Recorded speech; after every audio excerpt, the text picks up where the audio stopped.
Well,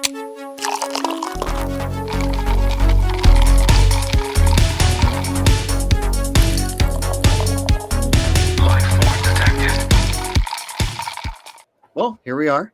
Fuck it, we'll do it live. We'll do it live. Let me get this full screen so I have the. There you go. I can see you. Before we get into the drink, I got mad notes, by the way. I don't think my notes are as large as that. However, I too took the most notes on this show. I am so excited to talk about this movie. Yeah. And, be honest with you, I have been since we started this series. Okay. Let's get in. I mean, make sure I got my right notes. And I don't. So give me like 30 seconds to grab the right notes. So I'm going to start off with the fact that this is the drink review. Yes. Right? Okay. Yep. I didn't have creme de menthe. Ooh. But. So shout out Mother Sharon. Okay. In my stocking this year, she gave me a bunch of like crushed peppermint for like cocktails, like dusting cocktails and stuff. Okay. I put it in the mixer, and then I put the 2 ounces of gin, which I used a Kettle One. Okay. So vodka. Vodka. Sorry, what did I say? Gin? Gin. It's second nature, I guess. Yeah. So I put the gin in it, and I let it sit there for a little bit and kind of muddled it with the peppermint. Okay. And then I used 1 ounce of the creme de coco. Okay. And shook it up. And I gotta say, it's pretty fucking beautiful. Okay, so it is funny it's that probably green, isn't it? Mine is this disgusting swamp water color. And I will say I did take the smallest swig because this will come up in the review, but yeah, I'm not a big artificial color guy, and as I was slamming this fucking creme de mint in there, and just seeing that neon green coming out, I'm just like, right. This is gonna be you. Got to report what your poop looks like after this, please. I will. I need to know. Yeah. Would you like pictures too? Depends on if it's worth it. No, I don't want pictures. Okay. So I mean, this is definitely very minty. I tasted it. It's delicious. Wait, I know you said you. And you said you also put creme de coco in there? I did. Yeah. And that didn't turn it brown?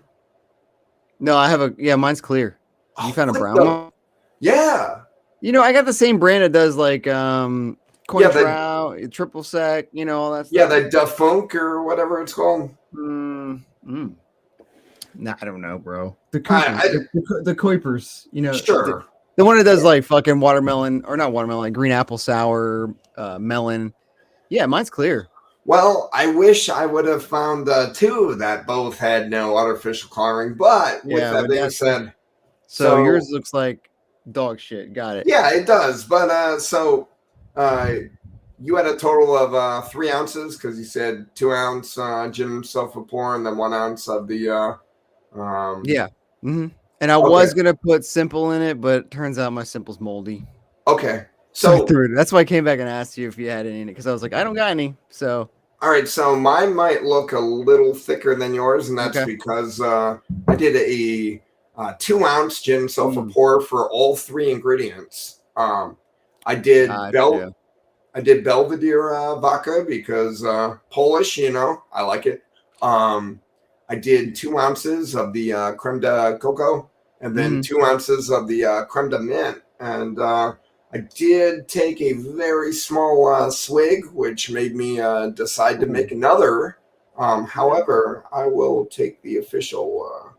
Forgot to turn on my boy King Boo. Thoughts? Yeah, I like it. Honestly, I mean, it's simple. I think it's technically, you can call that a peppermint martini if you wanted to, or something like that, right? Yeah. So one, it kind of just like I'm not even really tasting a ton of the creme de coco. It's pretty much all mint. And I'm trying to find the book. but it's so basically to some context. The drink was it's called an avalanche or Okay. the avalanche, right? And I want to say it had some exotic liquor in it, right? Of course, but like and on top it had a crushed ice and then, like shavings of chocolate and Okay. mint, right? Coming out, mint sprigs. And the idea was just like it's an avalanche, like in a Yeah. mountain. Um, and to be fully transparent, we were gonna do I'm so glad you brought this up because I the was drink, going to. Yeah. the The drink, Blofeld drink. what? So we initially, yeah, Blofeld was a lychee kind of martini. I gotta find it. Here's the avalanche. I found the avalanche. Let's do that one first. Okay. Okay, so this is the avalanche, right? This is what the picture looks like. All right. A little different, So but a okay. little different, right? But let me read you what's in this. Okay, 60 milliliters, 2 1/4 ounce of Chateau de Le Bad Blanche Armagnac, Okay. or other Armagnac. All right. Half ounce of white creme de menthe. Got Okay. that right. 2 teaspoons of Tonka bean syrup. Okay. Okay. And then we have 10 mint sprigs to mint leaves, and then a dash of Angostura bitters. Okay. I'm not gonna lie to you. I think ours sounds better, but the whole shtick of it is, there's like there's a lot of ventures of Bond in snow, and I guess it's kind of just like a ode to like Yeah, for this movie. yeah. And let me find this. Hi, pen. You just gonna keep popping in? I have to shut the door. I'm telling you. Blofeld found it. So Blofeld was the original idea.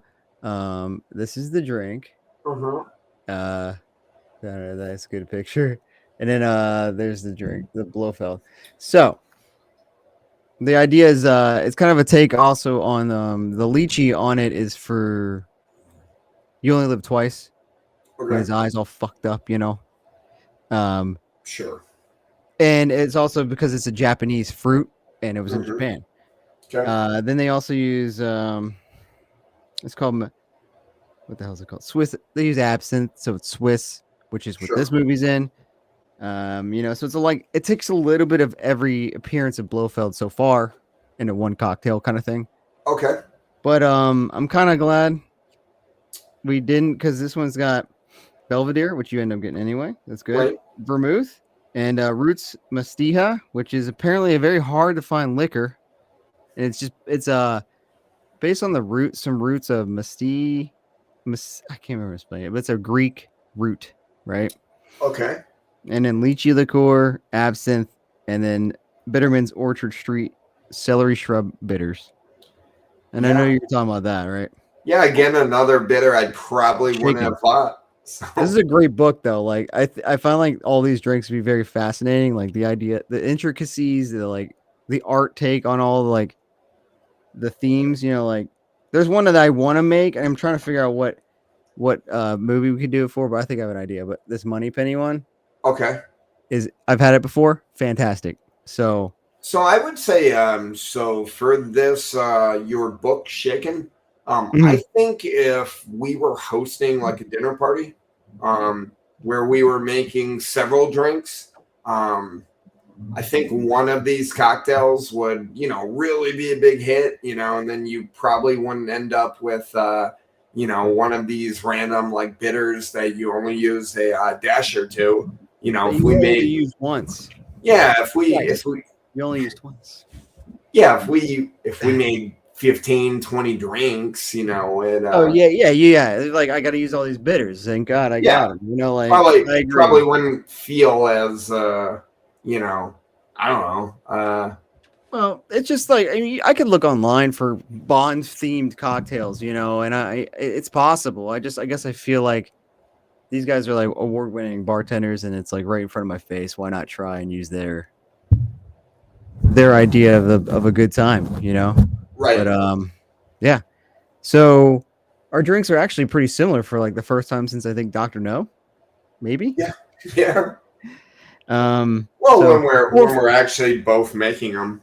Yeah, 4 films to get later. We have the same. I'm gonna Well, ask, like, what do you wait, are we in 5 or 6? I think this is film 6? This is number 6. 6. This is Yeah, 6. Yeah, yeah. yeah. You're right. You're right. So, Some days. I kind of jotted down what I remember are drinks order, not necessarily rank, because we're doing it by like rank against each other's drink, right? Sure. Um, I didn't write that down. Okay. I can't remember. What would you say this drink is like? Um, I'd put it relatively high. I remember really liking that first drink, even though it fucked me up. Right. Um, Yeah. so I would either say this was 1 or 2. That drink you made last time, I Mm-hmm. think it was last time. That seemed like a really good drink for me to miss out on. Yeah, it was a. I'm surprised. Did you try and make it yet or no? No. Mm. Give that a thought. I think it was really good, but I'd say this is better. But I think I'm a mint hoe. You know what I mean? I am too, and one of my vices is rumplements. Did you? I'm surprised you didn't try and put that in there. I thought about it if I can find that, but honestly, like I'm not going to say I'm frugal. Mm. Creme de mint was $15, and Yeah, rumplements that's what. So, is like, when I was like, if we get a minty surprisingly drink, it's not expensive. gonna be expensive. Yeah, it's gonna be Yeah, pretty cheaper on the cheaper end of these drinks. So that's a nice thing. but there is if I am running around a some sort of an event that I have a flask, you better believe my flask has rumplements. Like, so if I hand you the flask, just know it's not gin, it's not It's whiskey. not bourbon or anything. It's No, fucking you're Rumplemans. drinking rumplements, brother. I think this is probably my favorite drink. If I'm being honest. I still, if we're going off the gin sulfur ranking, I Mm-hmm. still wouldn't give it. I'd still go 3. Four is one of those things where, like, Yeah, you're trying to keep it like exclusive. yeah, Mm. and I'm sure we'll hit a 4. I think On this is here, a 4 for me. cool. But And yeah, I can see what you're saying. it, again, I think for me specifically, if I had clear Mm-hmm. creme de mint and creme de cocoa, So yeah, the color's really throwing you off. well, it's not the colors. The ideal of me like slamming. So like when I think of a 4, I think of like exclusively drinking it at like, hey, we're going out and we're getting these drinks pretty much all night. If I was like 4 or 5 deep on this, I'd be like, man, how much fucking artificial color did I just put in my That's body? what you're And worried about. I, You're worried about the artificial color as you're just downing alcohol. dog, I don't know if it's the fact that I'm getting old. I don't know if it's the fact that my wife is rubbing off on me. But yeah, I've been trying to cut that shit out. I mean, I think we know the answer, but okay. Yeah. It's alcohol. It's still gonna kill you. This is killing you but you're worried about the color. You know what I mean?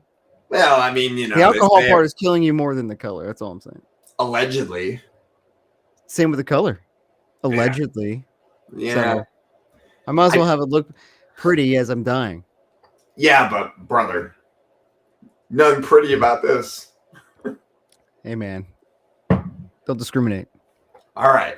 I'm glad you used that word. It will kind of come up later when we're reviewing this movie. But, Okay. Okay, sure.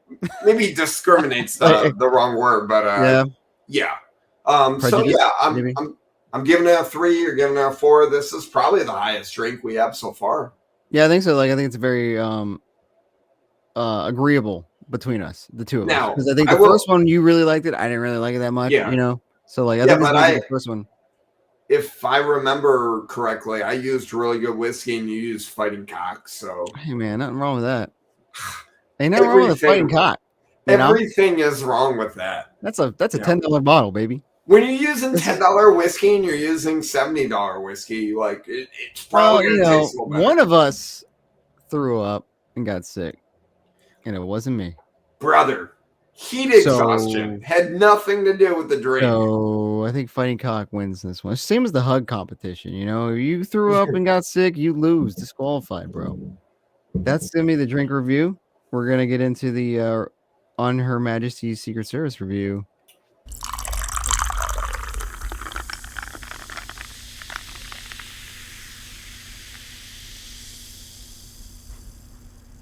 So here we are. All right. Like you told me earlier, this is movie number 6. Yep. On Her Majesty's Secret Service, 1969. Nice. And the first film. Nice. The first film without Sean Connery. That's right. That's right. If I remember what I read correctly, is that he told him on the set of You Only Live Twice that he wasn't going to come back. I didn't read that, but yeah, he was. He had a 5-film contract, and right. He told him at the end of it, he was like, "I'm done with this shit." Yeah, they tried to get him back for another one. And he's like, "Yeah, no." If you hear paper rustling, it's just me with my notes. Sorry. Okay. Something that you may or may not know is the 6th film originally was going to be the Man with the Golden Gun. Yeah. Mm-hmm. And they wanted Roger Moore for that movie, and due to the Vietnam War, they felt, because I believe that movie was going to be shot in that region, if not Vietnam, and they felt like it was maybe not a good idea to do that. So I got Roger Moore was first offered. Here's another thing. If you want to actually peel it back a little bit, On Her Majesty's was supposed to be the last or 4th film. Not Thunderball, because they were going to do On Her Majesty's, and it's like the book order, the novel order, but they got the rights settled, and they went like, "Yo, fuck it, let's go with Thunderball." So honestly, which was probably a good choice.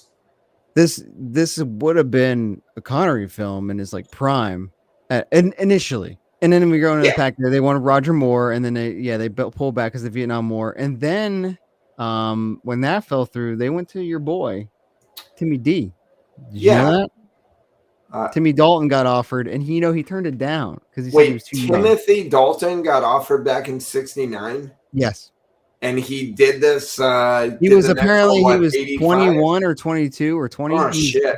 He said he was way too young and felt that being that young was be impossible to follow a legend like Sean Connery. Well, I do know that they for this they wanted an actor that was not well known, kind of early on in his career, because they wanted to mold him a little bit. And I guess I don't think Timothy Dalton was young, but I guess he personally felt he was too young. He was like 22 or some shit. So then they find this guy in Australia, which first of all, nowadays, I don't think would have flew. No. From Australia, he's got to be from at least the island of UK. He's got to be at least up there.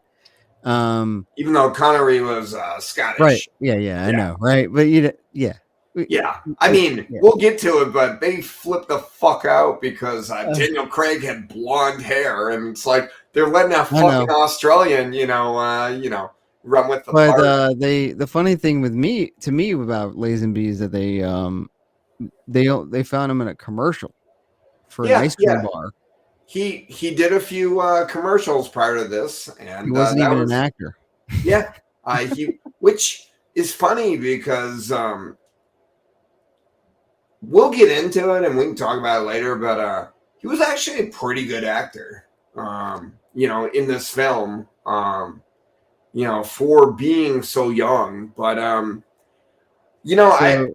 so they hired him from I think it's a Fry's chocolate bar commercial or something like that, in Australia. Yeah, Fry's chocolate. They contracted him for 7 films. Which is funny enough that if he did all 7, he'd be at like, I think Octopussy or something like that. He'd be like, towards the end of Roger Moore's era. That's how crazy that is. Well, that may be a little early because Connery comes back, but he'd be there for well into the 70s. Yeah. And then before I'll just put it now that everyone knows. This movie's been out for 50 years almost, right? Sure. He during filming decided that he didn't want to do anymore. So Yeah, yeah, because apparently, due to the hippie movement, he thought that yeah, his this agent. movie, yeah, his agent thought that the Bond film franchise, which, by the way, I did uh, listen to a few YouTube videos about this. Mhm. The spy genre in the late 60s had pretty much everyone was doing it. They were Right. all kind of It makes copying sense, off the Bond. with Goldfinger and Thunderball like exploding. Yeah, it makes sense. Yeah. Yeah, they were all doing it. And then when the hippie movement got big, they're like, hey, you have a saturated market, and you've got all these hippie protesters that are, anti-war, anti-establishment, pretty much anti-Bond. Right. This is going to be a dying breed. It's going to be a dying film franchise. And something that I guess I wasn't fully aware of until I started looking into this. Like, I'm aware George Lazenby only did one movie, and it, surprise, surprise, it didn't do commercially as well as You Only Live Twice, and definitely not as good as Thunderball. But Mhm. the budget was $7 million, and it made like $85 million. Yeah, I got it written somewhere. I want to say Yeah, it made, and then if you do an inflation, right, adjusted, it did. So inflation adjusted, you were talking about Thunderball did like 1323 or some shit like that, right? yeah, Um, and then his last one, so the what current last one, which was You Only Live Twice, did yep, 800, yep. 802.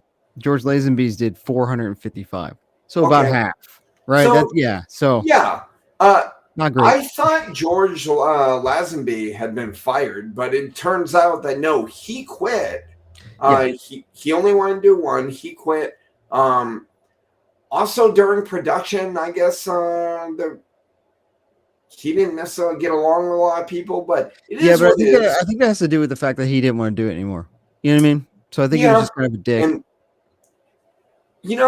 this kind of makes me, and we'll kind of get into it, but my perception kind of changed because I remember, like I said, I've seen all these films before, Mhm. but maybe only once, sometimes twice, unless they're Daniel Craig movies, and I've probably watched them at least 4 or 5 times. But I remembered when I watched this movie, I kind of went in there with skepticism because I was like, okay, there's a lot of shit put on, George Lazenby's Bond because he only did one. And I Also, remember, like, it's the first time yeah, they've changed actors. yeah, that was the other thing, like you and I are watching this with hindsight. There's Mhm. been other Bonds, this is the Yeah, first time, when people had gone to the movie and they're like Bond and right. Connery. And even though you and I weren't necessarily the biggest fans of You Only Live Twice because of all Reasons. the Reasons. all the Right. reasons, but the thing on that was, I'm like, okay, I was trying to put myself in the perspective of, like, how would I have felt if I saw this movie, back in Yeah, like '69? current. I don't know because, obviously I wasn't there, but I like this movie a lot more than the shit that gets piled on, and we'll get to it at the end. But it kind of got into the idea of like, what is the appropriate number of Bond movies to say, Mhm. hey, like, you know, this was a successful career? Because if I'm not mistaken, like I remember enjoying the Roger Moore, the first couple, like quite Mhm. a bit, and then he really kind of just like, woo. Uh, I yeah, we'll find out in the coming months, but I think Sure, honestly, yeah, I think that's my and remembrance is that like it kind of felt like it was just too much at the and end. Like, it's funny because like George Lazenby did one, Timothy Dalton did two, and mhm. both due to, no one got fired. It was on them, and Timothy Dalton. It was just due Yes. to contract and Mhm. the It was the rights. rights for Yeah, distribution and all that shit. Yeah. This one was written more faithfully to Ian Fleming's book. yeah. It as And I know, close as it could be. Yeah, and I think they wanted to do. The reports were that they wanted to do this on purpose because of resetting with a new Bond. They wanted to kind of, like you said, mold him their own way. And what better way than having the script be pretty much to the T of a novel written from the right. creator himself. Yeah. So I know you normally like to do it, but I kind of broke up the like plot into like Okay. acts. There's 3 acts, I feel like, in this film. Sure. I think there's 3 acts in every movie, Why don't right? you take it away? But I'm gonna say things. I also have a shitload of notes, so and you can pop in with your notes, bro. I mean, just Absolutely. yeah. But so we open the movie with Bond in the shadows driving towards. Well, actually, they open up with M and M, but they're just like, I don't know what the hell the point of that was though. Right. With Q and M talking, whatever. But I think that what I read was that they were trying to like make a joke at the gadgets, right? And it Yeah. was like another thing of the fact that they wanted to ground this to the like They ground were the film. trying to get because apparently the gadgets had started to get a little Mm, outlandish, and they were it's trying to so weird, make isn't a it? I've heard yeah, that story before. yeah. Mm, Hmm. mm, Hmm. mm. Anyway, it's happened at least 3, maybe 4 times. I don't know. Like, so yeah, so they did that, just a little shtick, a little jab at like the Connery films, like, oh, we might be gonna carry away with ourselves. So then they go to Bond driving a new Aston. I think it's a Vantage. Nope. It is the The DBS. DBS. Okay, Yep. good looking car, but Very good looking car. and they also, again, they changed the car from the DB5. I guess I personally think that's another reason to just delineate him from being Connery.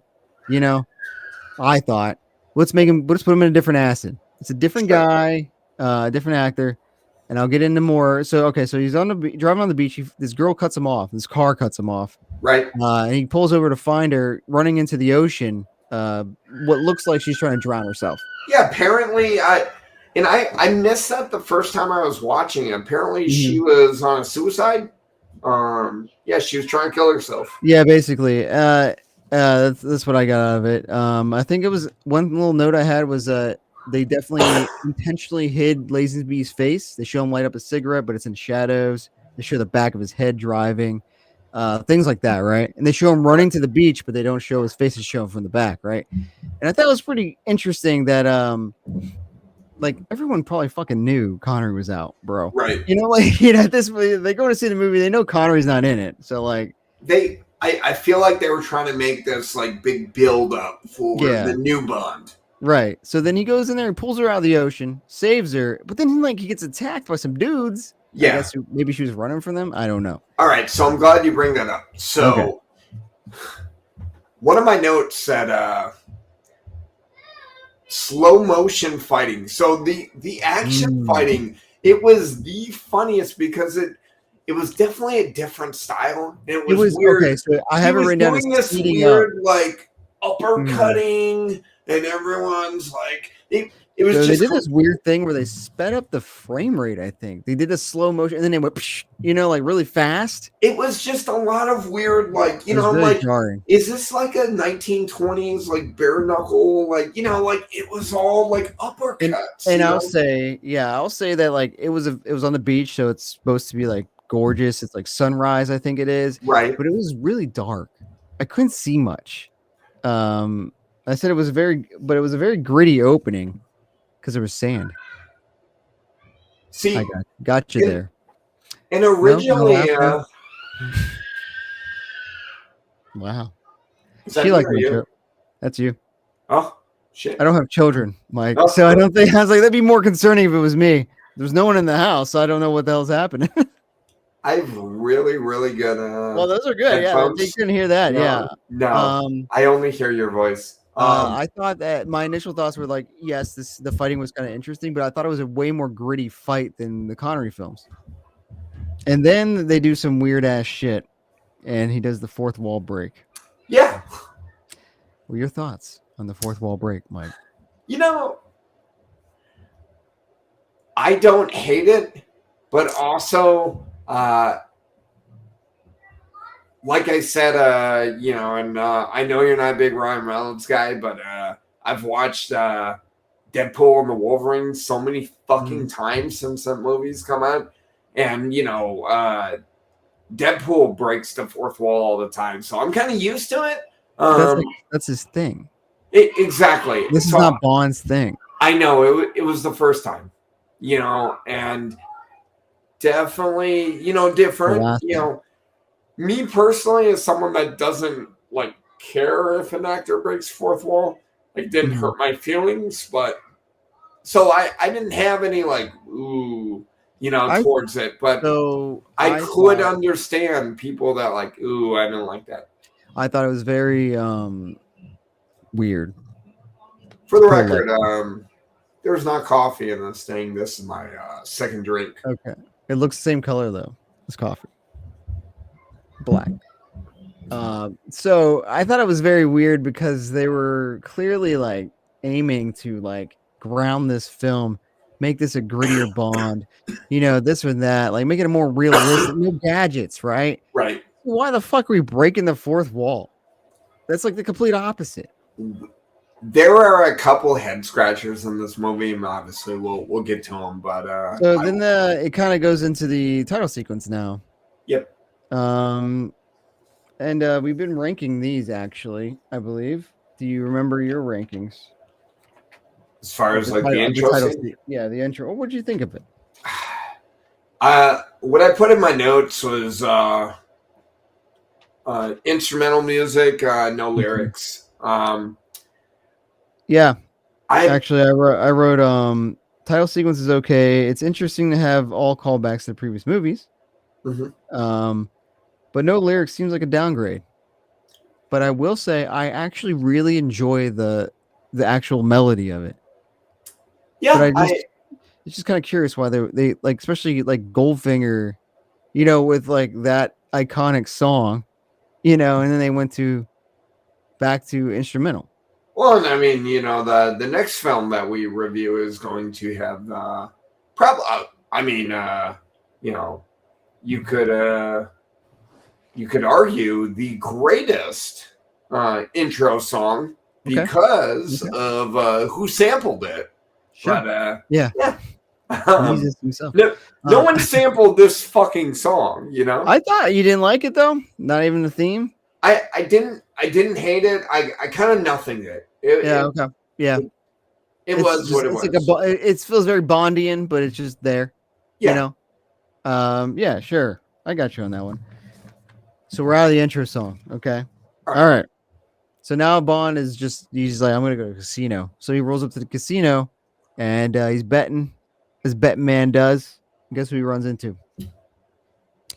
My girl, Teresa Contessa Carissa. Anyway, DiVincenzo, or just call her Tracy. Anyway, so he meets her there, and she's just betting money she doesn't even fucking have. She's like, "Yeah, I can't pay that," and I was like, "What the fuck?" But her dad can, but I know, right? So then he goes to her room to try and smash. Do they smash? Not initially, because I put in my notes second trap. Because I don't fully understand the first scene. I thought it was. So I didn't know she was trying to actually kill herself. Right. Okay. I went online and that's what it told me. I'm like, okay, I guess. I don't know why the goons popped up. First scene. in the beach at the beach. Yeah, at the beach. Yeah. And then he's chatting her up. And then she gives him hey, this is my room. And then I'm like, double trap? Because he ended up, going in and then, homeboy is trying to just fucking kill him. I know, right? Yeah. I will say, I don't know. I mean, we find out they works for her dad, but I don't know if that was just he was protecting her Sure, like from Bond. I don't know. yeah, I don't know, But but like I also one interesting tidbit. Have you watched Game of Thrones? you want to bring this up now? What do you want to bring up? Okay, so the actress Mm-hmm. Yeah. that is playing Lady Tracy or Teresa or Mm-hmm. whatever the fuck her name Tracy. is. Yeah, Tracy. Tracy Mm-hmm. is Lady Odessa? Olenna. Olena. Yeah, Mm-hmm. of Tyrell. Yeah. House Tyrell. Right. Yeah. Yeah. Here's the. Yeah. You didn't know that, I or didn't I didn't put two and two, yeah. However, I did a deep dive on Diana Rigg, Mm-hmm. After the movie because spoiler, as of right now, this is my number one Bond girl. Spoiler, we'll get into it, but so I want to know a little bit about her, because Sure. very strong actress. I'm like, man, yeah, she talked to me, and yeah, I had no Yeah. idea that eventually she got old as fuck, and was Yeah. But in did Game you of watch? Did you Thrones. watch Game of Thrones? Yes, I have Yeah. Okay. watched So Game of yeah, Thrones. when she's like, "Tell Cersei it was me." Anyway, so the funny thing to me was that when Bond's like, "Why did you bet with money that you don't have?" Right?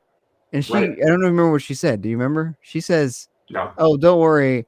She said, "I pay my debts." And I thought it was very funny because the Lannisters' motto is Always always pay pays their their debts. debt. She wasn't a Lannister, but still, I Yeah. was like, Jesus Christ, it's eerie, kind of eerie, right? Yeah. But I have it down as one bang. Yeah. Well, because they did bang. Now, let me bring this up before they get into the sex scene. So, Hmm. this Bond, the Lazenby Bond, Hilly. Anyway, sorry. We'll get not into that. rapey. Yeah, Not not rapey. okay. Yeah, definitely less Connery However, rapey.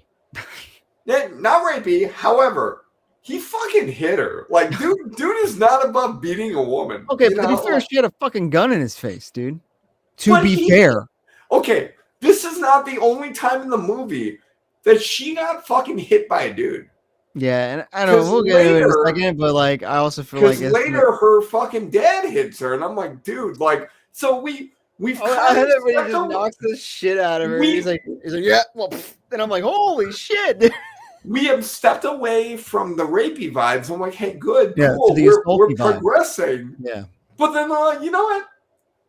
Let's just hit women. I'm like, knock her out, dude. Fuck it. I also think there's a conversation between Bond and her dad later, which makes me think that like she was like, this is what happens, right? First, she also gets punched by her dad. But second, when he's, we'll get into it, but he's just like, I want you. She's a man to dominate her, Bond. And I was like, Jesus Christ. Okay, she's probably got dad issues like to the fucking moon, bro.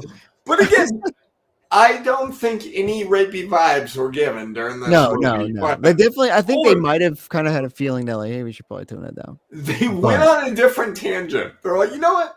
We're gonna dial this down, but women abuse, like, let's right, that up a little bit. So they bang. One bang. Then he's like, I guess she's gone in the morning. Yep. And there's some homies there that just say you're coming with us. Yeah, and they're ready to fuck him up. Right. And so homeboy's holding a knife at his fucking stomach. Yeah, right. He's riding in a convertible. He goes out and he meets as he's walking through, he beats up these goons and he ends up in a room, and the guy looking at him is Tracy's dad. Yeah, who's like a crime lord. Yeah. Big old crime fan, crime syndicate. Big old Tony Soprano, Italian Tony Soprano, basically. Yeah. And he's talking about how his daughter's just suicidal, and she needs a strong man, and she needs dominate her. Yeah, and he will pay him. What was it? 1 million pounds, I believe. Yeah, which is like 50 million pounds inflation or something like that. Yeah, he will pay him 1 million pounds to marry his daughter. I'm like, okay. So funny thing, I didn't know if you noticed this at all, but the janitor, when they were walking in, he was whistling the Goldfinger theme. Did not notice that. No. Yeah, the theme song, like Goldfinger, and I was like, why? And this contradicts the fourth wall break again. So yeah, he tells her, and I have my notes. It's like, dude, this dad really wants Bond to bang the fuck out of his daughter. It's like he's just so animated, but like, no, you need to fuck my daughter, and don't stop.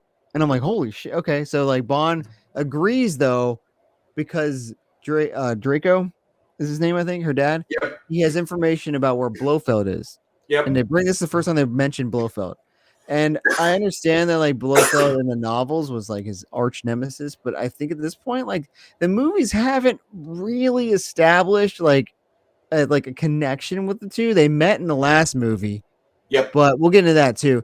But Sure. like, I don't think it was enough to warrant him going after him like this, like, unless, because without, they didn't even like say like, hey, like M wasn't like, hey, well, Blofeld's this dude you gotta find. It was just kind of like felt like more of like a Bond looking for him, like because of past experience or something. It comes up later in the film, Yeah. but at this point in time we're a little confused, but yeah. So he tells him you gotta get Blofeld info, right? Yeah. Okay, so then he goes back to the MI6 office after this. Yeah, and that's where, he talks to M, and M's like, hey, man, it's been 2 years. You're off the case. So now we know it's been 2 years. I'm assuming this is 2 years since You Only Live Twice, but we'll get into that. That's what I assume, too. Yeah, okay. And from there, Bond is fucking pissed to the point, like, and this is the first time, and it's not the only time they do it, they start flashbacking movies because he goes to his office. He's so mad. He told Moneypenny to fucking. He's like, "Hey, can you imagine though? Your boss tells you, "Hey, stop doing that." You know what? Fuck this. I quit, bro. I'm out of here. And I was Bond was so mad that he got taken off the case because he wants to fucking kill Blofeld. That he's like, you know what? I'm fucking done. So goes Moneypenny and it's like, "Hey, pen me a letter." It's like, "I resign." And then he runs to his office. He starts pulling out these little, like trinkets from the previous movies. I think it's the first time we've seen his office, right? Yeah. He's got like so you see like I think it's Honey Rider's knife. Yeah. I counted the Thunderball, air breathing thing. Yep. The watch from Russia with Love. Yep. And he's like put it in a box, and then he gets called in to M's office again, and M's like, "I agree," and then like he's so mad, that like M's just, because he thinks that M just signed off on his resignation. Yeah, and like it's a resignation, yeah. And then Moneypenny's like, "Look at it," he looks at it and he sees that fucking read, bro. Yeah, she didn't pen his resignation. She penned 2 weeks of leave for him. Okay, so I wanted to mention since it's going on a fucking holiday. Moneypenny's here. What do you think about their chemistry between her and him as opposed to her and Connery? I mean, Moneypenny's always trying to, Yeah, she's always been. Yeah, I think she gets. There's later Moneypennies that have been more like but she's a little thirsty, and we'll get into it later. But I thought it was good chemistry. I thought it was a little stronger than Connery. Like Connery, kind of. Yeah, I get that feeling too, though. I thought that feeling that was like more of a chance. Yeah, like Moneypenny, almost was like with Connery. It was kind of like flirting and like, hey, I know this isn't going anywhere. In an emotional state right now. He just tried to quit his job. She's trying to prey on it, but Yeah, with Lassie, I feel like she actually thought she had a chance. Like, hey, I'm gonna get a little Bond dick, I'm gonna get a little BD, Yeah. So then Bond just randomly goes to Portugal. Goes what? He goes to Portugal. Yeah, the dude's birthday party. Yeah. Her dad. And then he meets Tracy again. She kind of gives him attitude, as they all do. And she can see that they're like trying to fucking set him up for bullshit, right? She can read right through it. So she gets her dad to admit that he knows that Blofeld's talking to some lawyer guy, and right. I can't remember. I think it's in London, but No, Yep. it's not. It's somewhere. It's not London. It's like Denmark or some shit. Swiss, Maybe it might be. Sweden. I don't Um. know.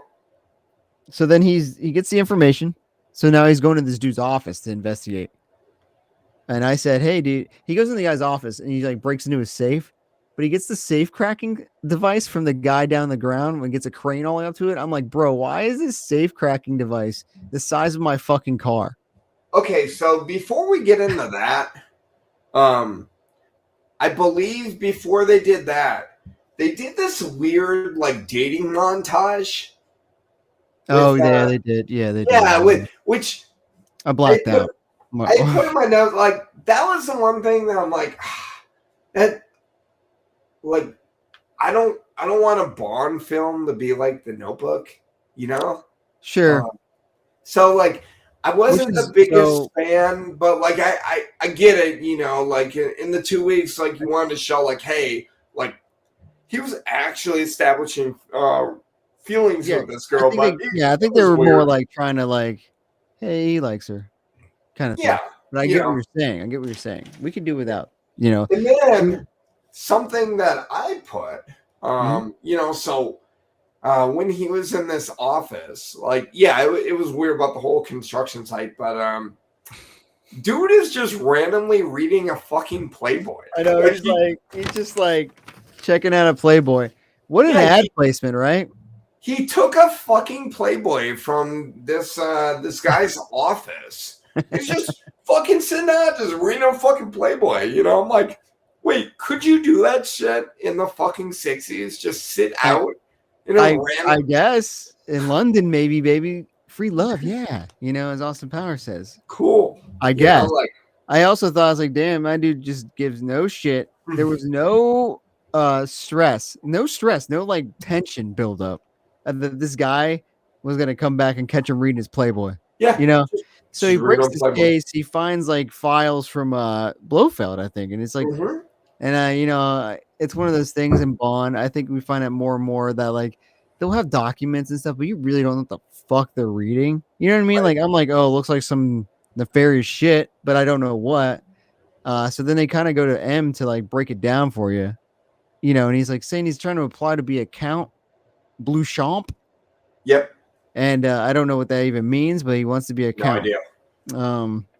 Apparently Spectre needs royalty or some shit. I don't Sure. but yeah, so what do I got here? Okay, so he discovers a connection to the College of Arms. That's what it was. Hilary Bray. And he wants to become Count Blechamp. And I thought that was kind of the end of Act 1, the first third of the movie. Okay. Kind of all that shit. So then the other thing I got is that he ends up going to M's house, I think, to get information about it. And M's house is fucking massive, dude. Yeah. That's a job I want. I'm gonna be M. Unless I'm Judi Dench. But anyway, because then you get murked. But so We'll get there. yeah, well eventually, yeah. Whew. It feels so far away. Yeah, so Bond goes to the plan is to go to the dude at the College of Arms and tell him that he's going to take his place. Right. Because he's got to meet with Blofeld to to verify his lineage or something to become a Count. So Bond goes to Hilary Bray and they discuss, I guess, Bond's coat of arms, which is where the term "the world is not enough" came from. Funny enough. Okay. And I believe the whole saying is like, "Hey, we have all the time in the world, but the world is not enough." There you go. Anyway, a little Bond information for you. Bond lineage. So then then he rolls out. So Act 2 begins with him going undercover as Hilary Bray. Yep. To Piz Gloria, which is in Switzerland, Blofeld's lair. And we see him fly in, or he actually gets a train in. Meets Irma Bunt, the henchman, sort of, in a way, the like second in command. I thought she was pretty good as a menacing old lady kind of thing, you know. We are going to talk about her and her menacing later. But yes, one thing about this Hilary Bray thing, he was supposed to be gay. Hilary Bray was gay. Hilary Bray is gay, but he was dubbed by the act. So what I read is that initially Lazenby was going to put on an impersonation of the guy who played Hilary Bray. Okay. But the guy who played it said it was fucking awful and dubbed all the lines as when he's in the compound. So that's why his accent is like really different. You know what I mean? Yeah. So it's not even Lazenby talking for like a third of the movie. Yeah, it's Hilary Bray. It's Hilary Bray. But he's like, that's shit, dude. So let me do it for you. And yeah, so he ends up going there and he meets like 7 babes. How 12. convenient. 12. Okay, perfect. Yep. Even better. How convenient for my dude Bond to end up in a compound with 12 babes. All right. Just him So, as the only dude. so let's talk about this. So he rolls up at dinner in a fucking kilt. Right? Yeah, right. I guess because Hilary Bray is like Scottish, I think. I think that was Sure. the point, right? Sure. Yeah. Sure. Rolls up in a fucking kilt. Okay. So Mm-hmm. let's talk about dinner. So I put in my notes subtle racism. Which part? So okay. So all the girls, I'm sure there was. It was the 60s, bro. so all the girls are eating foods that they originally said they were allergic to. Right. Why was the Asian girl eating rice? And then the black girl was eating a fucking banana. Oh my god. I didn't even know it. First of all, it gets even worse if you look at the casting. The Indian chick's name is Indian. They didn't even give her a name. They didn't even give her a fucking name. I just put in my notes subtle racism. Yeah. So she's just straight up munching on a banana. I'm like, dog, really? We're going there? Yeah. At least they didn't give her like fried chicken too. You Also, know, like, come on. While my dude is eating dinner, I put in my notes. So the short-haired blonde girl that was sitting next to him, I said, girl is giving fuck me eyes while eating a chicken leg. Like, I've never seen that in a fucking movie. Like, she like looked at him when she's like, I was like, man. She is going on a fucking I will say it led to a very good Bond quip when he get the lipstick on his leg and she's like, is anything wrong, Mr. Bond or Mr. Bray? And he's like, just getting a bit stiff. Yeah. And I was like, lovely. Which good one. I don't remember all of the Bondisms that were said in this, but they weren't as fucking smooth. Silly. They weren't. Yeah, they definitely weren't as like over the top. Yeah, that's for like sure. Lame. They were definitely. I want to say they were more sexual than anything. Yeah, he got a lot more quips in with the girls than anything. Well, I mean, it's 1969. And then I was like Blofeld. So they showed Blofeld for the first time when he rolls up, and I was like, damn, my dude Blofeld got buff. Also, like I get it. It's different. It's a different actor. Why the fuck doesn't he have an eye scar? Yeah, I know. So I think the only explanation we can say is that it's a Bond film. Hey, but and then the other also explanation is he doesn't recognize Bond. That was weird too. So there, spoiler, later on during the Roger Moore movies, there will be another Blofeld, and it will be another actor, and he will also not have another fucking scar. So like, why the fuck don't they? I totally get like the idea, like different actor. Yeah, but like make it consistent. Why can't he have a scar on his eye? Like, and why can't he know who Bond is? You know what I mean? Like, yeah, I'm so confused. What I read, here's a few things I read about that. Okay, because I was like, this is bullshit. This is just bullshit. This is just lazy. All I'm thinking. Like, how do you not know that it's Bond? Yeah. So I think one thing is that this book was written before You Only Live Twice's story, right? Okay. This is supposed to be the initial trilogy of Blofeld in the novels. So this is supposed to be the first time they meet. And I guess they wanted to be faithful to the book. But I feel like at some point you got to be like, dude, we can't be that faithful because we've already introduced them. And second, there was a deleted scene or deleted storyboard where they were going to have a whole story, a whole shtick of Bond getting plastic surgery to go undercover at Piz Gloria. And that was going to explain that he looks like Lazenby now. and not Connery. I'm But they glad. scrapped it because they decided to just say it's the same dude. It doesn't matter. You know what I mean? I'm glad they didn't do that because last time that he went undercover, dude got very racist. You know, Almost as racist as eating a banana as a black man. but, You know? So yeah, that was the so reason why. So we just got to like basically play amnesty. I'm like, I don't know what happened. I guess he doesn't know who he is either. So Blofeld's buff now without a scar. I said, of course they'd be all hot chicks. What a bastard. And I said they eating some dry ass chicken for dinner. Like, so Bond goes back the dinner to. scene. I said, but I just said the dinner scene is pretty weird. Not as weird as You Only Live Twice's hot tub scene. Right. Slight stiffness, yeah. Blofeld doesn't recognize Bond? Question mark. Bang number 2. You want to take that away?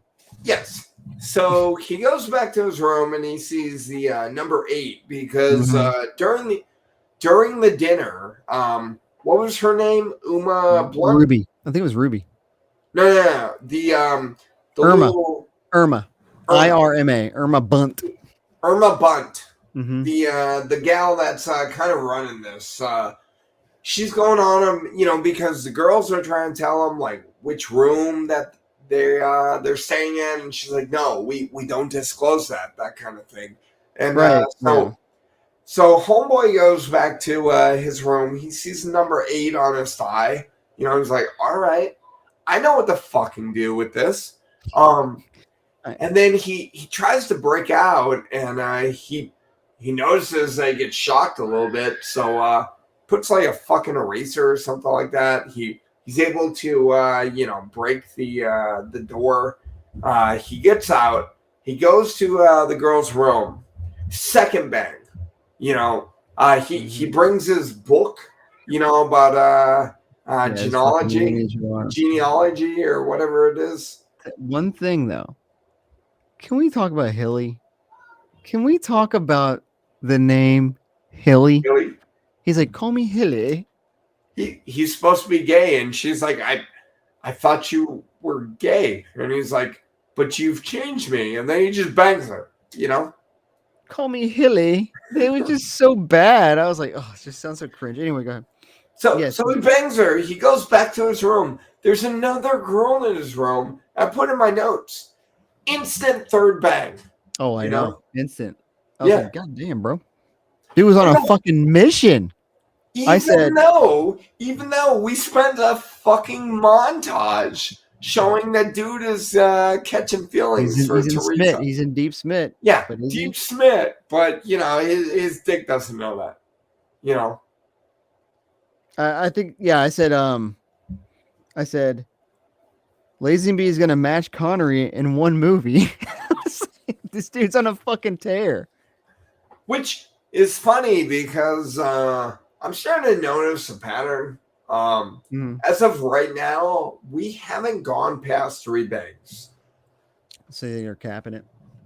Capping it 3. As of right now. I do think it's kind of odd that they really put 2 back to back, like boom, like can we spread it out a little bit? I've yet to get to that 3rd bang with a different gal. Right. So he bangs her, but then he finds out that they're getting like trance kind of thing going on at midnight or some shit, right? Well, and that's what the second bang. Yes. The second bang, yeah. That they're being put through like hypnosis kind of shit. I did say I saw a Christmas tree, so Under Majesty's is Christmas movie, the best Christmas movie of them all. Like Die Hard. Kind of like Die Hard, yeah. And I was like, this is kind of a convoluted plan, Blofeld. But okay. Maybe you should have been. He said maybe you should have been gift wrapped to one of the girls. I think in bed. Yeah, I mean, that's what I'm saying. A lot of his quips are just like, "Hey, I have a boner." Dude has one thing on his mind, which is consistent with the Bond films. Like, man's just trying to get laid. Like, yeah, it is the 60s. If we know one thing about Bond so far, like, he doesn't care if he already knows that they're trying to kill him. He doesn't know if it's even if he knows it's a bad idea, like dude's gonna put his dick in it. You know? Which is it gets to a point I think later in the movies that they try to make him have consequences for being so frivolous with his dong.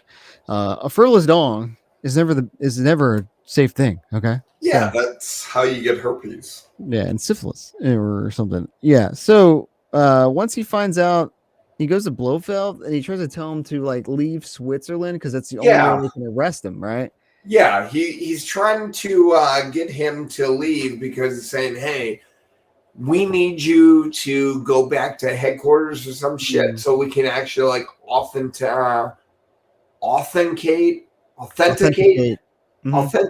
your genealogy to make you a count or some shit like that." Are we trying to say this motherfucker cut his earlobes on purpose?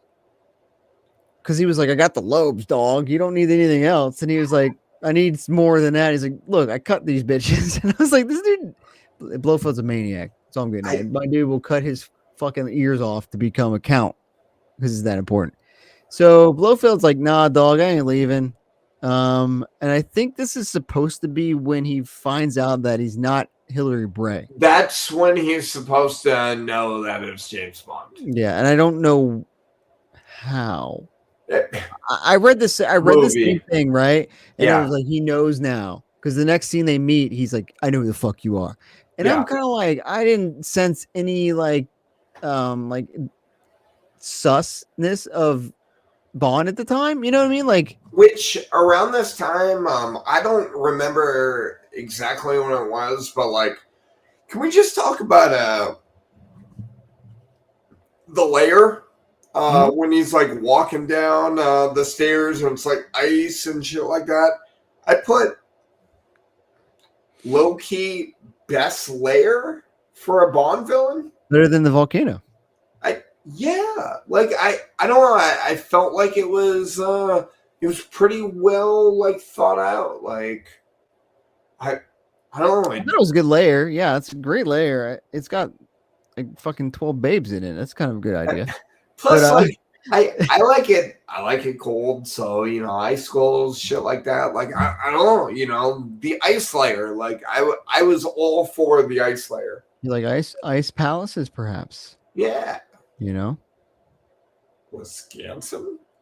No, I was gonna go with Die Another Day, but okay. No. Yeah, I mean you said it, bro. Not me. So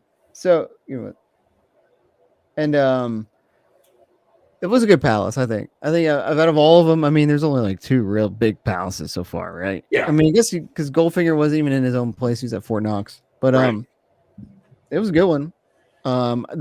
Speaking of they went up there and they're like curling, and then like his associate dude is trying to get like eyes on him. I think. Yeah. Gets fucking killed because of it. Yeah. Later we find out that because at first they're just like, "Hey, we're gonna send you down the mountain," and then later they show Bond that they fucking just haul him. Yeah, once he was like, "You're Bond. This is your dude." We kind of killed him. So sorry, bro.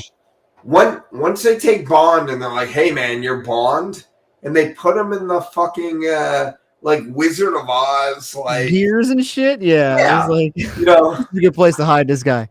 So then he like breaks out, which I felt like they spent a decent amount of time showing like him like failing the first time. Like it took a good amount of time, but like it was also funny because like they showed this scene and they showed like effectively like how fatigued he was getting, and finally he got out, and then he was just like strong enough to fucking ski down a mountain. Right. Yeah. And like Yeah, but so he breaks out and fight dudes off as he's going.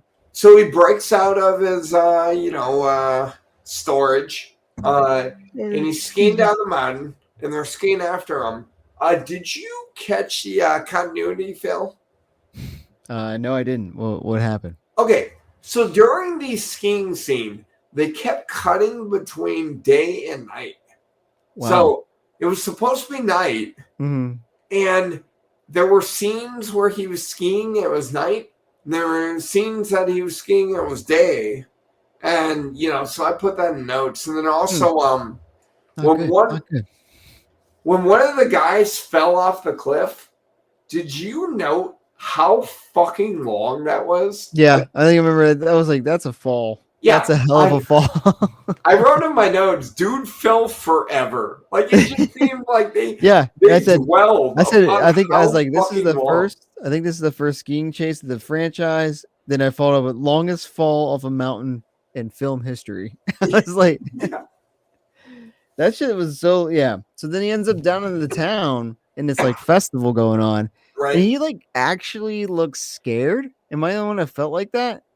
No, he looked terrified, Mm-hmm. because dudes were chasing him, and then he just randomly bumps into Tracy, and I'm like, Yeah, yeah, okay, I'm yeah. I like, don't. is she stalking him, I or don't. Did we ever get that answer? Because I feel like maybe she so? was sent by her dad I believe because he that from knew. what I remember, that she said, "My dad told me where you were," Okay, kind of but thing. still, it was kind of a big town, and she skates right up to him, and he was Right. trying to hide. But anyway, she finds him, looking great. I'll say, looking great. They decide he's like, I gotta get the fuck out of here because this guy's coming to kill me. So then she drives her car. I mean, Right. I thought this was an interesting thing that he is like, I think he has to be the only Bond to never drive like in a chase Yeah. because Eh, it doesn't. He doesn't drive her car. She drives the whole chase She scene, drives, and and I then thought it's kind of they weird. end up in a fucking like stock car race. Yeah, which I And thought was kind of sick. An ice track. I was like, they're just sliding around. I was like, yeah, they're just in the middle of it racing, and then they blow up a car. Pretty cool and stuff, I guess. and then so they get out of that. They go Hmm. to a random fucking barn, Yeah, and there's like a blizzard. They pull into the barn, and then they're kind of like low key talking, and he dude proposes, yeah. but He's just like, yeah, yeah, which all right, let's talk about this. So he was catching feelings, from the mhm. montage, bangs two random women, Yeah, back to back. like, back to back, Back. and then Cats, he's just baby. like, I fucking love you. Let's get married. Like only my boy Bond, you He's like, know. I'm really feeling like now I can settle down. Yeah. So I think I does got it all Wild out of Oats. me. Yeah. I got the hilly jeans out of me, baby. Yeah. Okay. So which was also funny because he starts saying, hey, I said, we're not gonna bang until we get married. yeah. So they sleep second or separately. And then he fucking like breaks because she's like on top on this like Mhm. they're in He a then breaks barn. the fucking thing down. She has to Yeah. fall on. And then Yeah. she falls on him and is like something on the line of like, yeah, I changed my fucking mind. Yeah. And they I said, bang number 4, rebang. yeah, rebang. Rebang. But again, as of right now, the Bond films have capped at 3 women. Yeah. So he got a rebang, but But it's the same girl. Yeah. you That's can't true. bang more than 3 girls. You know, I'm counting, but maybe. Yeah, we'll see. I'm thinking Roger Moore might push it. That dude was anyways. I like Roger um more. so they go in the morning and like for some reason Irma Bunt knows they're there. I am so glad you bring this up because I put in my notes like, how did they find this random fucking barn? It's random. It's a random cabin, barn, whatever you want to call Yeah, it. Yeah, and they're they in a found it. random fucking barn. Like how it's like they just knew. Like And that how was they like know, maybe there was tracks, but it had a blizzard the night before. That's why they went in right? there. So there was nothing. Everything was like covered up. So I don't understand. So they found them Like because of the movie, I guess. sure. So Blowfield and his cronies, go in there, and they know they're being tracked, so they're going out, they're skiing, and then bam, drink, avalanche, Avalanche. That's right. avalanche. Uh, Avalanche. so she's knocked out, and they think Bond's dead. Which, okay, like that. This is one of these parts where, like, I've never been in an avalanche. Very much from everything I've read, an avalanche will fucking kill you. How did it knock her out? And how did they like, hey, let's take this girl? Yeah, let's not check on this guy though. Yeah, you know, Bond's dead. You know, like he's dead. She's okay. Yeah, I don't know, man. You know why? Yeah, I mean, you know why? Because it's Bond. Okay, I agree. They didn't even look. They didn't even look at him. They just assumed he was dead. So then from there, Bond gets in contact with M, and M, you know, and M's like, hey, don't retaliate. And also, you know, so I was gonna say, so just side note, I thought this movie, the banter between M and Bond was pretty like hostile. A lot more than the other ones, I felt. Yeah, which I kind of appreciated, you know. Yeah, it was just like more than just like, oh, you're right, M. It was dude tried to quit, you know, like he was so over M at this point, you know, like, hey, which I kind of get, you know, let's think about it. Hello. This movie has said that, you know, he's been, you know, fucking going after Blowfield for, you know, 2 years. And then M's just like, you're pulled off the fucking case. And he's like, yeah, I'm pulled off the case. Like, fuck you. Yeah, he's like, no, I quit, bitch. And I was like, damn. How do I get a gift? How do you gift? I think can't you just tip, or I think you're on Twitch, right? So I don't know. I thought I was gonna say, maybe I didn't set it up right, but I think you can just give like a small monetary donation. Yeah, or you can gift sub somebody, you know, since you might be the only one watching. So I don't know how you gift somebody. There's nobody else to gift it to, but you could also. Well, first off, we appreciate it. Yeah, appreciate it a lot, man. Also, we're kind of new to this. Well, I mean, we've been doing it for a hot minute, but we don't know how to receive gifts. We're modest people. Despite what our words say, we're modest people. Let me see what I can figure out. I do appreciate that. You know. M's trying to pull him off, and Bond's like, hey man, like, fuck you. Like, I've put 2 years into catching this fucking goon. You know, this guy that's trying, which we didn't really touch on, but so the whole plot of these 12 girls that are up there is Blowfield is putting subliminal messages in their mind, and he's going to use them as angels of death against agriculture, livestock. He's going to effectively pollute, you know, all of your food, and then everyone, you know, and then he's holding this as ransom. And then M's telling Bond, like, don't retaliate. We're just going to pay the dude. And so what does Bond do? He goes to Teresa or Tracy's dad, Draco. He was like, hey. Yeah, he's like, I don't need M. I don't need that shit. Right? Yeah, fuck that. I have a future daddy that is a fucking drug lord, you know, a crime syndicate or whatever. You know, I'm going to fucking, you know, take this dude down. So in my notes, I put,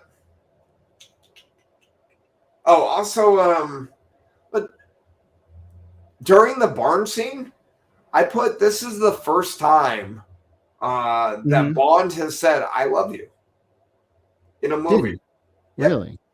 Bond teams up with Draco to rescue his daughter. I said, what do you need to rescue your daughter?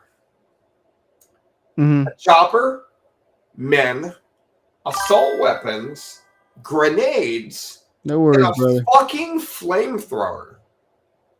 Yeah, I need a flamethrower, bro.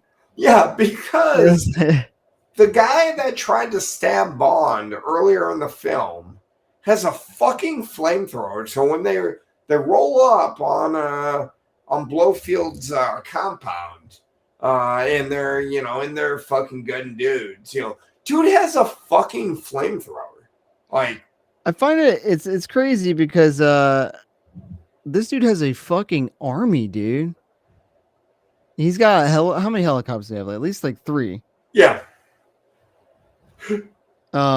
Yeah. So let me figure out where it was. So they're my notes on this because I remember this was kind of a big thing to me. I said they raid Piz Gloria, right? Yeah. And I want to say this was a pretty decent battle. I thought it was pretty good action compared to You Only Live Twice. Right. I thought like they did great with the Bond theme, Right. with him sliding down the ice and stuff, taking out dudes, and Tracy was also like kicking ass. Right. We forgot to mention. I just want to bring this up when they were escaping. Tracy and Bond they were skiing. Yep. And the dude gets knocked into the fucking wood chipper thing or the snow chipper. Oh yeah, I put in my notes Fargo. Very Fargo, and yeah. And he said his quip was, he had a lot of guts. And that was it. So I was like, they could have done better. Yeah, good placement of the Bond theme when they infiltrate the mountain. And this is where homie just punches the shit out of her because she's like, I don't want to go yet because Bond's still here, and he's like, nah. Yeah, her dad just straight up like left hooks his fucking daughter. It's kind of wild. Again, I'm like, okay, so they steered away from the rapey vibes, but they're all about hitting women because they did it twice. Yeah, like and he like not, dude. He like fucking Mike Tyson her ass, dude. I was like, holy shit. Or more modern day, Ray Riced her. Well, yeah, there you go. More modern. Are we allowed to say that? I don't care. Yeah, you say whatever you want, Mike. Somehow Ray Rice is listening to this shit. He's about to take. Yeah, he's coming after us. He's like, "Are you serious right now, bro?" Okay, so then they now they basically escape. Okay, right. Except for Bond is chasing Blofeld because Blofeld's running away as well. I want to mention that Tracy takes out the henchman dude, Gunther. Yep. She's the one that takes him out. So that's pretty cool. So they're going down like a bobsled. Bobsled. Right? And like fucking homie like pulls out a grenade, right? Blofeld, right. And he's just like holding on to it in his mouth. And I'm like, okay, and he just drops it like a fucking sloppy bastard. But then they fight for a little bit. It wasn't very extravagant. It was okay. I mean, I don't know. And then how did he ended up like hanging or something on that bobsled? Like it kind of alluded like he died, but yeah, he got like just wedged into a tree. Yeah, and that was it. And I thought it was weird because, like you said, they eluded, right? But again, it's kind of the same thing with like Bond and the Avalanche. Like maybe you should check that the dude's dead. Okay, can we take a step back? So yeah. So his Blofield's number 2 is Irma Bunt. Irma Bunt.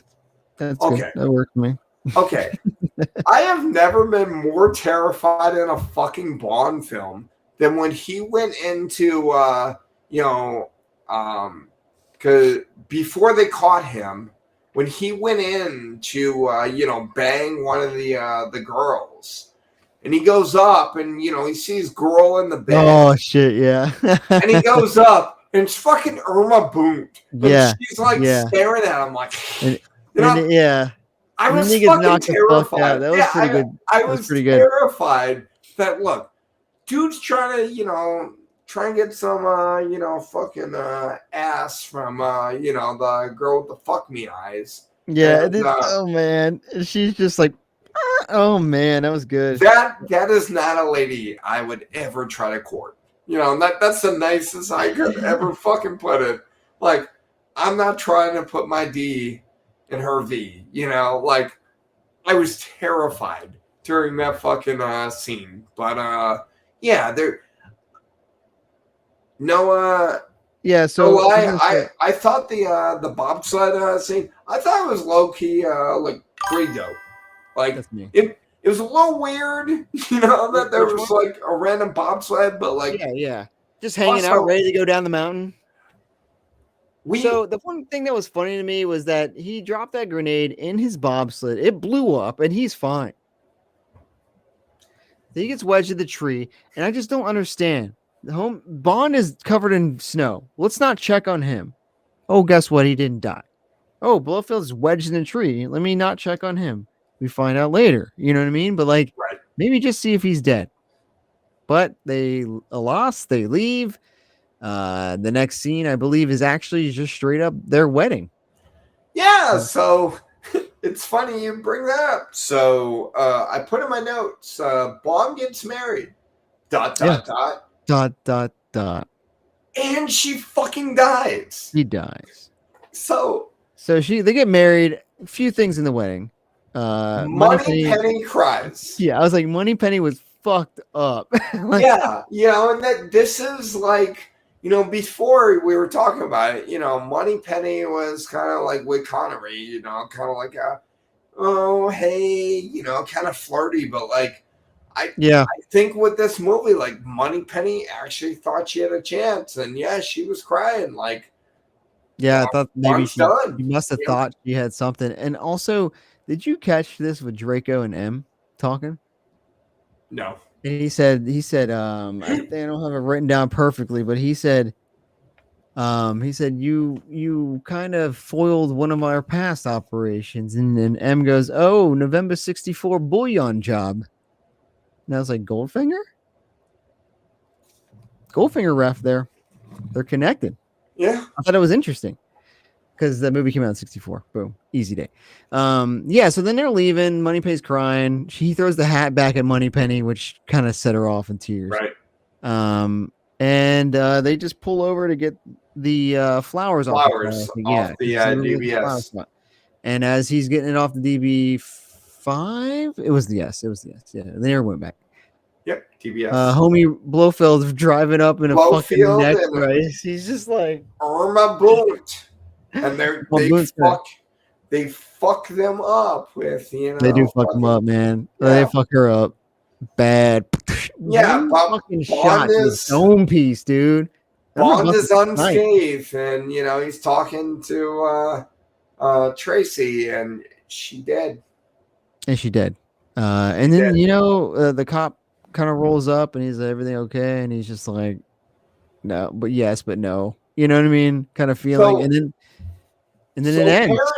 Apparently, Lazenby threw in the tear. Yeah, I heard about this too. Right? They told him to not cry. Yeah, they told him Bond doesn't cry now, which is funny because I know you and I both have the Bond books, and in the books, like Bond is not as much of a badass as the films make it out to be. Bond fucking cries, and definitely Casino Royale, like when they're fucking flogging his nuts, like. He's crying in that shit. But I guess it's doesn't make as good TV. Yeah, in the movies, they're like, "Hey, Bond doesn't cry," and Lazenby's like, "I don't give a fuck what you're telling me. Like, I'm gonna throw a tear in here. Like, my fucking wife just died." Like, yeah, right. Like, yeah, I know, and I guess I thought there was a tear. Was there a tear? I thought I saw one. There was a tear. Yeah. So then it ends. Like, honestly, it's kind of crazy, but it ends. The final shot is like of the bullet hole in her dead fucking face, right? Pretty much. And then it says James Bond will return, and diamonds are forever. And that is on Her Majesty's Secret Service. I don't know where you want to start. What do you think about the ending? All right. With the end, So this is the first time Bond got married. This is the first No life time that raft. what? No life raft this time. Just a Right. dead body. This is the first time that we've dealt with a loss. Um, Yeah. I All things are true. I will say this, like the movie overall, like yeah, I really like this movie. Um, so I have it ranked so far as the second best. Oh, okay. Okay. I still have a Thunderball or Thunderdome. Um, Thunderdome. Thunderball. Yeah, I was right the first time. Um, I have Thunderball number one, and then Okay. I have this number two, and this guy has sent me on like we talked about it earlier, but like what would the series kind of be with if we have more than one Lazenby, and like Lazenby's kind of looked Mhm. at as kind of like the black sheep Bond, and then spoiler, I also really like Timothy Dalton. Those two films. Oh, you Swap switched this you. up? Yeah, Just so your cool. face wasn't in the chat. So I feel like because it was only one Bond film, like Lazenby is, kind of looked at as the black sheep. But Sure. Yeah, yeah. this Definitely. movie overall, like there were some silly parts, there were some choppy parts, but I this It was was it this was was a good inherent. movie. It You was know, much more grounded, is probably the best way to say it. and then Much more like believable in a way. something else that I looked up. I forgot all the producers, all the directors that like this movie, but Christopher Nolan was a big fan Hmm. of this movie. Yeah, Um, there's like three big ones that like I think it's like Tarantino, Nolan, and somebody else. yeah, to the Um, point that like they had like the 33 like millimeter um, film like yeah. in their So library. so I was gonna say my ranking is basically I put this at the top. Oh, so this is your number one. This is my number one so far. Number two, Goldfinger. Three is Thunderball. Okay. Um, I just thought the way I put it at the top is just because like it was actually more gripping, I guess. Like more, it felt paced very well. It was it's the longest Bond movie until No Time to Die. Honestly, Okay. so it basically was the longest Bond film until like 3 years ago. Oh, I didn't know that. It was like I got it written down. Yeah, 2 hours and 20 minutes.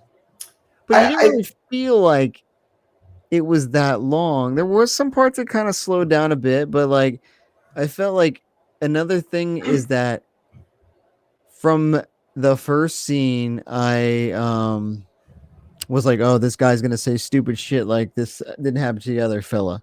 All movie to the very end, being like, not even a second thought that is Bond. right. And it is not necessary. So I will say I'll follow this up with I have him below Connery and Bond, Okay. but I think this movie is much better than the last couple Connery movies. And so like, but I also it's one of those things you don't know if Connery in this movie would have made it the same or not. But like, You know what? I think You know what's the funny? way. Hmm, So I was on a random like ranking of the best Bond movies, sure, and yeah, this was number one. And jeez, yeah, yeah, and I was like, that seems a little abstract, right, because this isn't my favorite Bond. right, right. It's not my favorite Bond movie, but it kind of again it put me into this weird like what would Bond have been if we at least got 2 or 3 films of Lazenby? Sure, right. You know, Like what would would they've gone down this route of this like serious tone kind of thing, less more kind of stuff, but like Well, and I that just was the thought other thing. it was such a good script, and it was just such a good like shot film, perfectly shot, like not perfectly shot, I guess it's a little egregious, but like it was much better shot than You Only Live Twice. And I could see it being top 5. I'm not guessing, but it could be like Yeah, it's pretty damn good. And like I guess the beauty of it is that you could probably take any actor and they proved it, right? Lazenby was not even an actor. You put any right, actor in there, and at the end of the movie, you might just think he is Bond. You might just believe it. right, Because I didn't even think twice at the end of it that it was not Connery. You know what I mean? Like I right. was like, it's Bond. He's just his wife just got killed. This is a Bond movie. Well, and that's the other thing. I feel like with her dying. So one, I already said it earlier in the podcast, but this is my favorite Bond girl. And she was such a strong actress. Diana Rigg, Rigg or Riggs, Rig, singular. Diana Rigg, and you swapped us again. I'm just swapping you. Again. Keep you on your toes. Yeah, so she was Bond girls. We can get right into that then. So you said earlier you kind of spoiled it. Yeah, number one. Number one. Yeah, because before I don't remember who you had number one before. Do you remember? The one that I had number one so far is the gal from Thunderball. Volpe or Domino? The bad girl or the good girl? The good girl. Good girl, okay. Because Volpe was kind of hot. Anyway, so she's my number one as well. I mean, she was not bad at all, but the bar was low. Is what I'm saying. You know what I mean? Like, okay. So like she was not bad. She was good. But like I thought there were times that she carried this movie. And I read, again, I've watched videos and read about this, but like also that they specifically looked for a strong actress because Lazenby was so fresh. Well, and they were saying like, what would this movie have been if it had Connery? And I'm like, again, like I don't even know if it needed Connery. Right. I do like that. It ended with her dying because this is the first time that like Bond actually had to like grip with the fact that like, hey, my actions have consequences, and somebody that I love, she ended up dying, because I didn't check on Blofeld in the tree. Yeah. What a bitch. I agree. Yeah. I think it's also, she was great. I think I can't remember I think my girl was, I think it was just Pussy Galore, or yeah. And then it was the girls from You Only Live Twice. So like I said, the bar was pretty low, but like she set a high standard now going into the next ones. You know what I mean? Like it's going to be kind of hard to match that. And go ahead. I know who, as of right now, without watching all the films, I know who my number one is, and we might have the same number one. Probably, maybe. Maybe, but I think she might hold this mantle for a hot minute. Yeah, true. I think let's go down the list here. All right, so Cars. It was. I like the DB6 or the DBS. DBS. Yeah, I think it's nice. I think it's I mean, there's nothing. I love the DB5. Yeah, right. But like, I do like that they changed it. I like they mixed it up. So it's got to go below DB5. But honestly, it's probably the second best car. Yeah, like that's been featured. There was no gadgets. So the bottom next to Dr. No, I guess. I don't know, the villain, Mr. Blofeld, this version of Blofeld. I think we should rank them all different people because clearly they're different. He's pretty high. Yeah, I have him as number one. I would agree. I just thought he was the way they portrayed him in this one. He was much more put together, much more like menacing. Even though he wasn't like a brute, right? But He he was was like like level-headed and yeah, menacing yeah. and Like stuff he had a like that. plan and he wasn't fucking fooled by Bond at all, you know, and all this shit. Like homie in the last one let a cigarette gun go off because he was just being an arrogant prick. You know what I mean? Like Right. and I have Goldfingers too. Still, I think he was my top one before. So I went Blofeld, Goldfinger, and then Red Grant. So far as my top three, Okay. and then Blofeld, Doctor Nose at the bottom. But yeah, I thought that was he was a pretty good villain. I mean, whoopsie, filming locations. I thought this He was was pretty high. yeah. Yeah, I mean, like it's different. I mean, Switzerland. It Yeah. was nice. It was snowy. They went to Portugal, then went to Switzerland, a little bit in England. Yeah. Yeah, man. I think honestly, well, it is Lazenby's only film, so you got to rank it. Are you ranking him above Connery? I'm ranking him below Connery just because it's fucking Sean Connery. And if you really, my thing against it is he. Think about it. If he didn't have put him in, You Only Live Twice. You know, put him in Doctor No. So without a great script, without a great actress like against him. That's my only thing is like I don't think he would. I will put Connery above him only because I still have Thunderball as my my number one. And you know, I think, you know, if nothing else, you know, because it took 2 movies or so to get to Goldfinger, and you know, Goldfinger and then Thunderball, like you still have 2 really good movies, you know, whereas Lazenby was only one. So I would still put Connery over Lazenby, but man, Lazenby was good. It is it's just kind of like it's a bummer. Homie got convinced to just disappear, you know, like which, you know, again, when it comes down to the rankings, you know, because I'm pretty high on Craig and I'm pretty high on Dalton. I like Dalton, I really do, and you know, I think Lazenby is gonna be unfortunately kind of towards the bottom, but you know, he won't be my bottom because he won't be your bottom, huh? You'll be his bottom.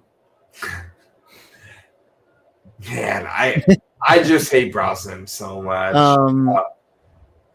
So yeah, it's just a shame that he just dipped out. That's the big thing, you know. And my only thing is that we talked about it. You get like 3 in, and you're kind of like that's your midway. You kind of figured out how you want to play Bond and stuff like that. So like he never really got a chance to like.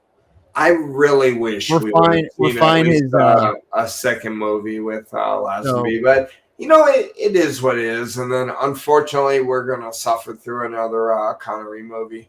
Yeah, but it's ironic also that this movie, like we mentioned at the beginning, didn't gross as nearly as much as a shittier movie beforehand, you know, but previous movie, and like and it's just because it's the way it is, right? You know, new actor. Sometimes it's like, I don't know, new direction, and it kind of a perfect storm to where they went back to Connery. You know, like they're kind of like, well, we tried. We got a new guy. He didn't even want to fucking stay. You know, we went grounded with the book, followed the book faithfully, and we made half the money. So I think that kind of sets it up for what happens next, which is going to be Diamonds Are Forever. With Sean Connery. With Sean Connery. The return of Sean Connery. Ugh. Did anyone ask for it? Probably. I don't remember this movie, so I am looking forward to watching it again. This movie probably will have the best Bond song, just because of Mhm. where the song went. But Yeah. I don't remember watching the. I don't remember watching Diamonds Forever and liking it more than on Her Majesty's Secret Service. But we'll see. It's funny because yeah, this is the second time I watched On Her Majesty's, and I remember the first time I watched it, I thought it was a bit of a slog in the middle with the like the girls and all that shit, right? But now Yeah. watching it, it was not as slow as I thought it was. I think it was just one of those things where like you either get captivated right away or you kind of like, all right, when's it picking up, kind of thing. And knowing what I know, Excuse me. I definitely will watch this movie again. You Yeah. know, uh, Yeah. So with that, you got any last remarks on the Lazenby era? Chubbies, we're dancing. If any of you are listening to us, sponsor us, Chubbies, Chubbies. Lego, Chubbies, Wawa. I got a sandwich from you guys earlier. I'm rocking my chubby shirt right now. So. Yeah, I got J Crew on, so it's just whatever. Yeah, so thanks everyone who stopped by. Appreciate it. I know it was kind of a short no notification. I guess kind of like maybe we'll give a little more heads up next time we have it. But thanks for stopping by, checking us out, watching us banter on some Lazenby action. And If you maybe the next time you watch us, we'll figure out how to get a gift from yeah, how to you. gift and tip and sub and the shaft as well. And I think what I was gonna say is that yeah, if you're first time popping in, give us a follow on here. We're on YouTube as well. We're also on Spotify, Facebook, Instagram, X, all the shit.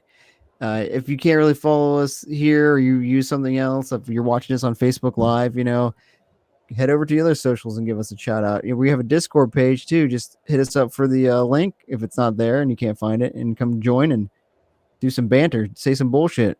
It's great, good times. We're gonna do more of these live. I don't know when the next one Bond will be. Probably a couple weeks, maybe 2 weeks, maybe 1 week, maybe tomorrow. I don't know, but We'll see. we'll definitely let you know more than 5 minutes ahead of time next time. Again, thanks for everyone for stopping by. This is Jin and Sofa. I'm Zach. That's Mike. I pointed the wrong way because it's backwards. This guy. Oh my god! Look at this. This guy's Mike. All right, guys. And this All is right, Zach. there you go. All right, that's we're Jin and Sofa. So see you next time, boys. Peace. Jim Sofa out. There you go.